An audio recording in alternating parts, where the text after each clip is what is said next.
Welcome baddies to our new series Sewing Samples. Today we're going to go through how to do a plain open seam as well as what information you should be writing down when you're filing away your sewing samples for your own personal library. Start by drawing a rectangle. I went for 13 times 19 centimeters.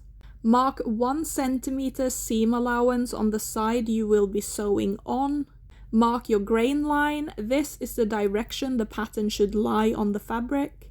Title your pattern piece and how many times you will be cutting it out. For this you need 2 of the same piece. Iron your chosen textile. I'm using plain cotton canvas or toile. This is the selvage of the fabric. Your grain line should be parallel to this. I'm using scrap pieces, so I'm just folding it over, following the grain line to cut both out at the same time. Pin down your pieces and cut them out. Mark the front and back side of your textile. Line up the front pieces together and pin it in place.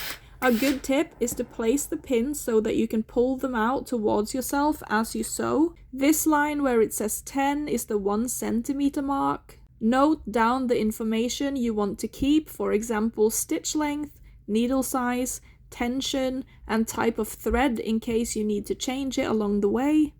Line up your fabric with the 1 centimeter mark and put the presser foot down. You want the needle to hit the fabric on the first stitch. Sew a little before using the back stitch function. It usually looks like a U-shaped arrow before continuing. You have now locked the stitch in place. Keep sewing and remove the pins as you do. Back stitch again as you reach the end of the fabric.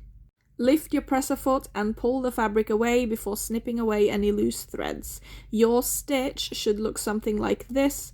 If it doesn't, you need to adjust your tension settings, check if your machine is threaded correctly, or check for a damaged needle. These are all common problems. Press the seam open and you will have sewn your first plain open seam. Now file it away in a way that makes sense to you. Hopefully you now have a good idea on how you can do these so that your library can just keep expanding as your sewing journey progresses.